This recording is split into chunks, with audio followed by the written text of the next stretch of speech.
Halo Badai Supi, Sampurasun. Selamat datang di channel gua, tempat kalian cari informasi seputar dunia perfilman.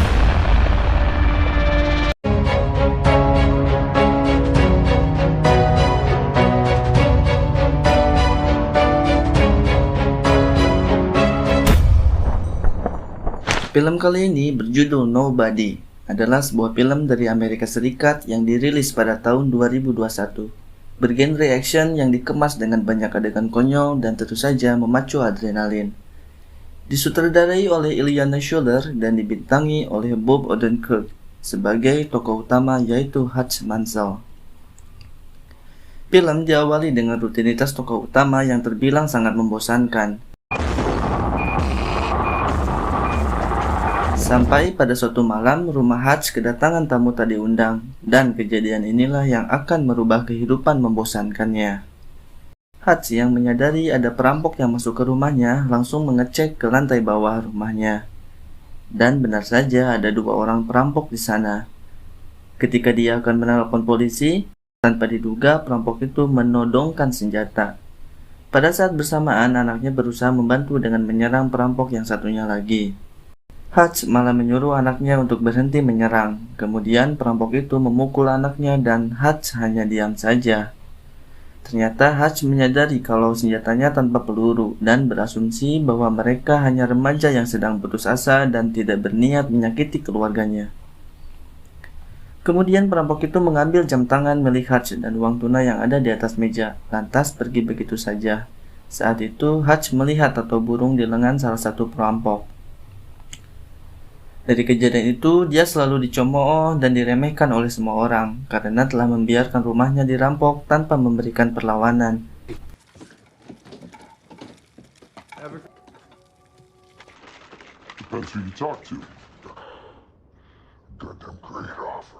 Terkecuali putri kesayangannya yang terus meminta agar diizinkan memelihara kucing. Karena terus-menerus diolok-olok, dia pun merasa jengkel dan kesal. Kemudian bercerita kepada temannya lewat sebuah radio yang berfungsi juga sebagai telepon. Temannya itu menyarankan agar Hutch diam saja dan tidak berbuat gegabah. Tidak puas dengan saran dari temannya, dia pun pergi ke rumah ayahnya. Berbeda dengan temannya, ayah Hutch malah menyuruh agar segera bertindak karena melihat Hutch tidak baik-baik saja.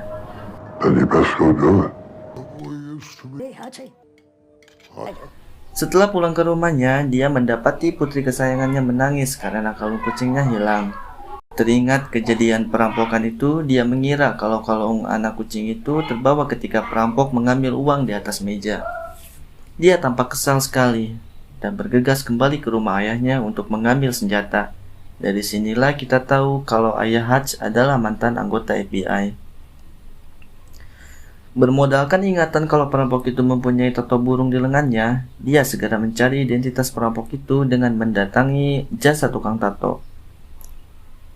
Memakai ID FBI milik ayahnya, dia mengaku sebagai anggota FBI. Sampai pada akhirnya dia pun bertemu dengan orang yang mengetahui tato tersebut. Bukannya memberikan informasi, orang itu malah mengejek dia karena mengira senjata dan identitas FBI miliknya palsu. Hutch pun merasa kesal sekali dan hampir saja terjadi baku hantam. Pada saat bersamaan, seorang kakek tidak sengaja melihat tato di tangan Hutch, dan dia merasa ketakutan seperti melihat hantu. Kemudian mengatakan, "Thank you for your service." Seolah-olah Hutch adalah benar mantan anggota FBI. Dengan muka yang keheranan dan juga takut, pemilik toko itu memilih untuk menurut saja. Dan Hutch pun dengan mudah mendapatkan identitas dua perampok yang dia cari. Malam itu juga Hutch langsung mendatangi rumah perampok tersebut. Tanpa basa-basi, dia langsung menghajarnya dan meminta arloji juga kalung kucing milik putrinya. Pada saat bersamaan terdengar tangisan bayi dan ternyata kedua perampok itu adalah sepasang suami istri dan mempunyai seorang bayi yang sedang sakit dan butuh perawatan. Dia terpaksa pergi meninggalkan perampok tersebut karena merasa iba. Hutch pun pulang dengan kekesalan yang semakin bertambah karena amarahnya tak terlampiaskan. Di perjalanan pulang, dia bertemu dengan kawanan remaja yang sedang mabuk dan mengganggu penumpang lainnya. Dia merasa senang seolah mendapatkan target pelampiasan amarahnya. What else Kemudian dia mengunci pintu bus dan membuang isi peluru pistolnya. Awalnya Hutch merasa kewalahan sampai terlempar keluar bus. Mungkin badannya masih kaku karena sudah lama tidak berkelahi.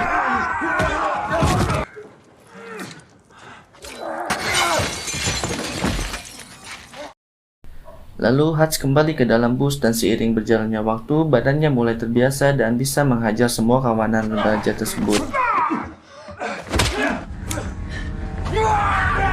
Seorang remaja berusaha mengambil dan mengisi peluru yang dibuang Hutch. Dia pun merasa kesal kemudian menghantam pipa besi tepat di tenggorokan remaja itu. Hampir saja remaja itu tewas karena sesak napas. Tetapi Hutch menolongnya hanya dengan sebuah sedotan bekas. Remaja itu bernama Teddy.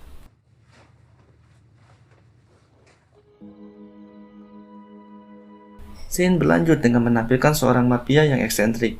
Dia bernama Julian, yaitu kakaknya si Teddy. Dia adalah pengurus bisnis ilegal yang bernama Obsak. Karena tingkahnya yang sedikit konyol, partner bisnisnya meragukan Julian dan berkata seorang mafia tidak pantas menari dan bernyanyi sepertinya. Lantas dia pun memecahkan gelas dan menyerang seorang pengunjung sampai tewas, hanya untuk membuktikan bahwa dia pantas sebagai mafia dan pengurus Obsak. Dan dengan wajah tanpa dosa, dia berkata tidak tahu dan tidak mengenal orang yang baru saja dia bunuh. Tak lama kemudian, Julian mendapatkan kabar bahwa adiknya masuk rumah sakit. Betapa kesalnya dia setelah mengetahui bahwa adiknya menjadi cacat. Dia mencari informasi pelaku yang menyerang adiknya kepada teman-teman Teddy. Kesalnya semakin bertambah ketika mengetahui bahwa pelakunya hanya satu orang. Dia pun mendapatkan petunjuk, yaitu kartu ID yang tercecer milik Hutch. Scene kembali pada Hutch. Kini dia menjadi lebih semangat dan ceria. Mungkin karena amarahnya sudah terlampiaskan. Tak lama kemudian dia mendapat telepon yang memperingatkan bahwa keributan di bus itu melibatkan orang yang berbahaya, yaitu Julian. Tidak mau terganggu karena suasana hatinya sedang senang, dia mengabaikan telepon itu. Ketika sedang bekerja, dia mendapatkan pesan peringatan lagi. Kali ini dia disuruh menemui The Barber agar tahu siapa orang yang sedang mengejarnya itu. Hutch pergi menemui The Barber dan di sana dia mendapatkan informasi Julian dan fakta bahwa sampai saat ini Julian belum mengetahui identitasnya. Am I really now that predictable? Scene kembali pada Julian. Dia sedang mencari informasi lewat seorang hacker yang hanya mendapati alamat ayahnya yang tinggal di panti jompo. Karena Julian tidak puas, si hacker berusaha mencari informasi kepada temannya di Pentagon. Tanpa diduga, nama Hutch tidak muncul di database dan harus mencari ke gudang bawah tanah. Pria ini pun keheranan dengan data milik Hutch, yang penuh dengan coretan hitam, juga fakta bahwa Hutch telah meninggal dan disebut dengan nobody. Julian langsung menyuruh anak buahnya agar menangkap Hutch hidup-hidup. Kembali ke rumah Hutch dan keluarganya yang sedang makan malam, dan mereka tampak sangat bahagia. Tetapi kebahagiaan itu tak berlangsung lama setelah Hutch mengetahui ada mobil parkir di depan rumahnya dan tampak mencurigakan. Dia langsung menyuruh istri dan kedua anaknya agar berlindung di basement. Benar saja itu adalah anak buahnya Julian, dan mereka langsung menyerbu. Hanya bersenjatakan tongkat bisbol, pisau dapur, dan teko air panas, Hutch bisa melumpuhkan sebagian besar anak buah Julian. Tetapi sayang sekali Hutch berhasil dilumpuhkan dengan toaster gun atau alat kejut listrik. Dia pun pingsan dan dibawa ke mobil untuk diserahkan kepada Julian. Belum sampai ke markas, Hutch terbangun dan membebaskan diri dengan mematahkan jempolnya agar bisa terlepas dari borgol. Dia menemukan tabung apar untuk menyerang anak buah Julian. Mobil yang mereka tumpangi menabrak tiang dan terguling. Dan tak bagaimana Hutch yang selamat. Di depan anak buah Julian yang sedang sekarat, Hutch mencoba bercerita tentang siapa dia sebenarnya. Hutch bercerita kalau dulu dia adalah seorang yang disebut sebagai The Auditor di agensi FBI. Tapi sungguh sayang sekali pria itu keburu tewas dan Hutch berhenti bercerita. Sampai sini kita baru tahu kalau Hutch ini adalah seorang anggota FBI yang disebut sebagai The Auditor. Hutch kembali ke rumahnya dan langsung memperingatkan ayahnya agar lebih berhati-hati karena masalahnya kini lebih serius. juga menyuruh keluarganya agar meninggalkan rumah dan pergi ke tempat yang aman.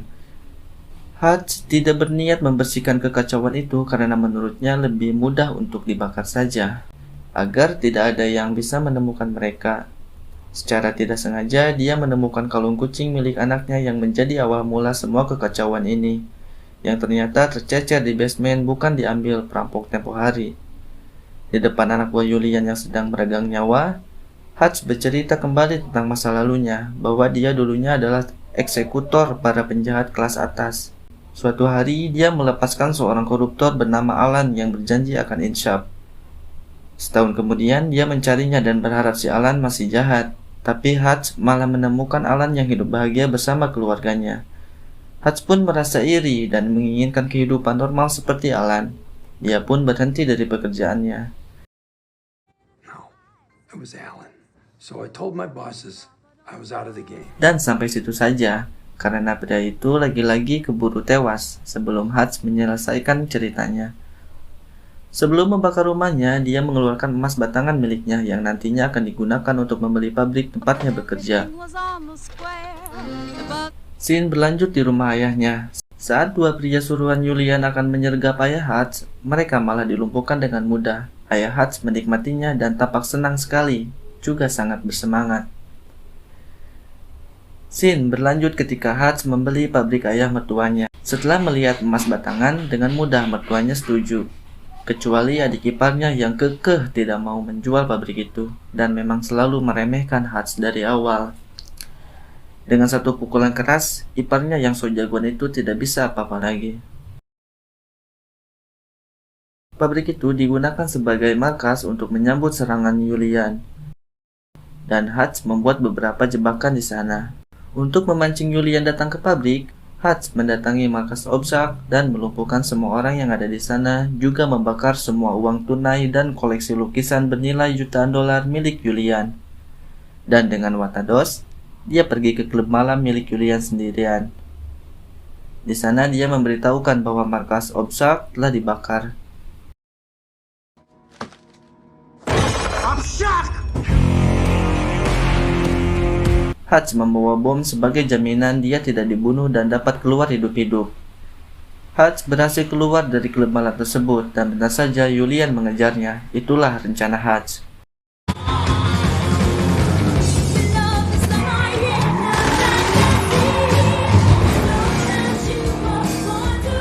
Setelah sampai di pabrik, dia tertembak saat mengeluarkan lukisan dari mobilnya. Dia pun tersudut dan dihujani tembakan.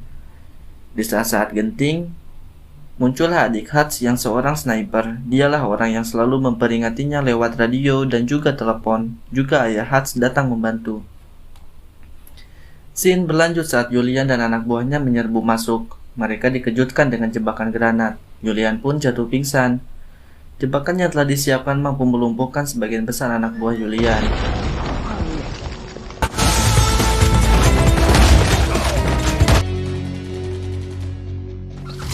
Setelah hampir semuanya dilumpuhkan, muncullah Julian yang baru tersadar setelah pingsan secara tiba-tiba dan berhasil menembak adik Julian.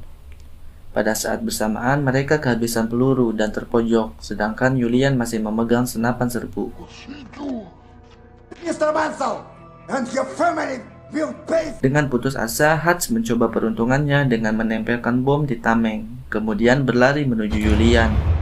Dan boom! Bom itu meledak tepat di muka Julian.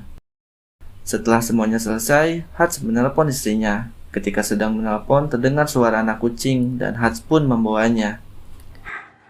I owe you everything. I love you. Scene berlanjut ketika Hutch sedang diinterogasi oleh dua detektif. Dan sambil memberi makan anak kucing, Hutch menjawab bahwa dia adalah nobody, alias bukan siapa-siapa. Interogasi itu berakhir dengan muka detektif yang keheranan setelah mereka menerima telepon yang entah dari siapa. Tamat. Terima kasih sudah menonton dari channel ini. Semoga Baria semua sehat selalu. Jangan lupa bahagia dan jangan lupa banyakin doa. Salam sufi, salam kopi.